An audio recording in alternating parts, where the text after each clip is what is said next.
पाली और बाकी सब ने जब घर जाकर देखा तो खाने को कुछ भी नहीं बचा था। ये कैसे हो गया? हमने तो इस मौसम के लिए अच्छी खासी खुराक जमा कर रखी थी। हम तो कल इतने ज्यादा अमरूद लेके आए थे ताकि सारी सर्दियां घर बैठकर आराम करेंगे और मजे से खाएंगे। ये क्या बात हुई? हमने इतनी ज्यादा मेहनत की और वो सुस्त कव्वे सारा कुछ ले गए हमारा। अब सर्दी बहुत ज्यादा हो गई थी, कोई परिंदा बाहर दिखाई नहीं देता था। मुन्ना, टूना, नांगू भैया और पाली सभी बहुत भूख से नडाल पड़े हुए थे। दूसरी तरफ सुस्त कव्वे चोरी का माल खा खा कर मोटे हो रहे थे। बीफा को परेशान देखकर पाली नांगू भैया के पास गई और बोली, तुमने घर का ख्याल क्यों नहीं रखा? तुम्हारी वजह से हम सब आज इतने परेशान हैं। हमारे पास खाने को कुछ नहीं है। तो मैं क्या करूं? मैं कौन सा तुम्हारे सामान की रखवाली करने को बैठा हुआ हूँ? मुझे भी भूख लगती है, मैंने भी कुछ खाना होता है। नांगू भैया ने पाली के साथ बहुत बदतमीजी की तो पाली नाराज होकर वापस आ गई। अब सुस्त कव्वों की नजर बीफा के घर पर थी।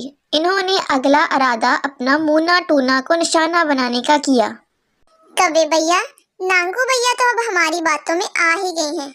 मेरा इरादा है अब टूना मुन्ना को भी अपने साथ मिलाया जाए। हाँ, तुम ठीक कह रहे हो। फिर ही हम बीफा माँ के घर पर कब्जा कर सकते हैं। अगली सुबह जब टूना मुन्ना खाने पीने की तलाश में निकले तो एक सुस्त कौवा भी उनके पीछे हो लिया और मौका मिलते ही उनसे कहने लगा, तुम सब उन सब के लिए खुराक क्यों जमा कर रहे हो?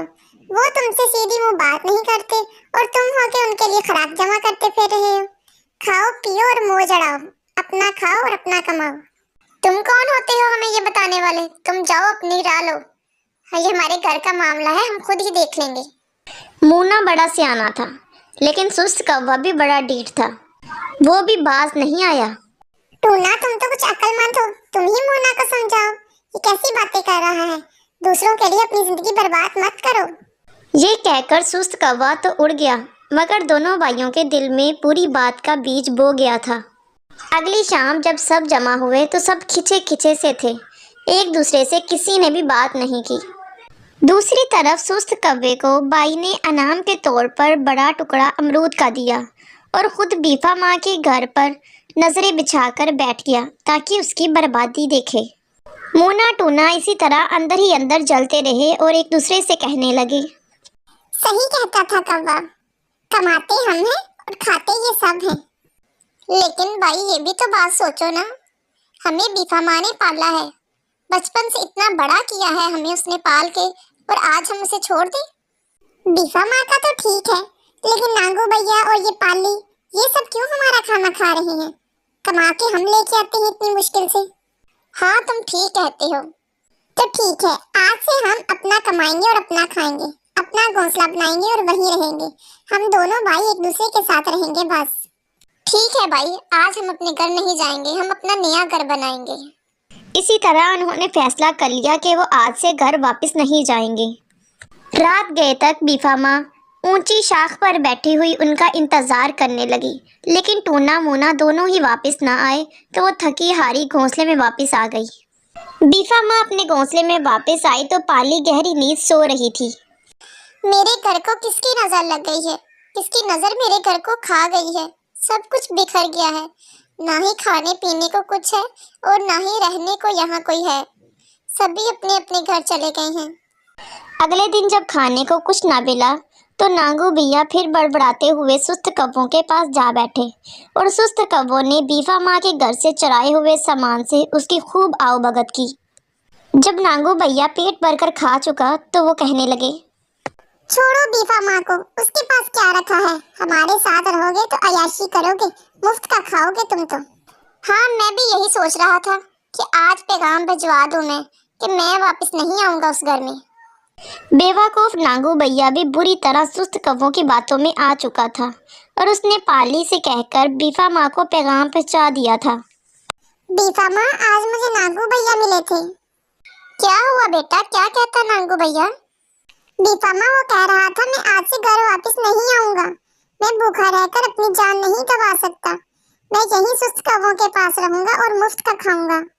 बीफा माँ का दिल एक बार फिर बहुत रंजीदा हुआ और पाली भी अपने टूटे हुए पर से उड़ नहीं सकती थी।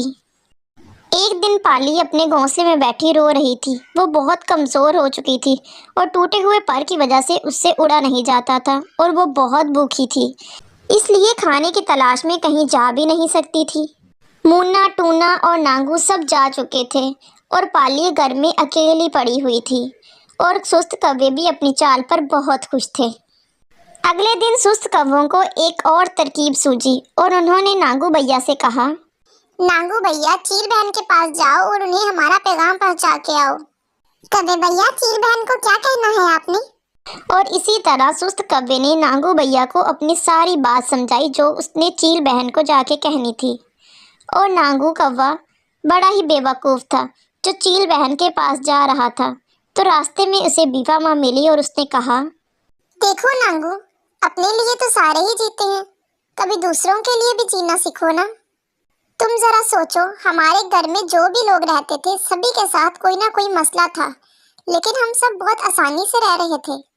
یاد کرو میں نے تم سب کو مشکل کے وقت میں پناہ دی تھی، اور پالی نے بڑی مشکل سے سب کے لیے آرام دہ گھر بنایا تھا، اور مونا ٹونا وہ سب کے لیے خوراک لے کے آتے تھے، اور تم سب کی رکھوالی کرتے تھے۔ کیسے ہم سب ایک دوسرے کے ساتھ آرام سے رہ رہے تھے اور ایک دوسرے کی مدد بھی کر رہے تھے۔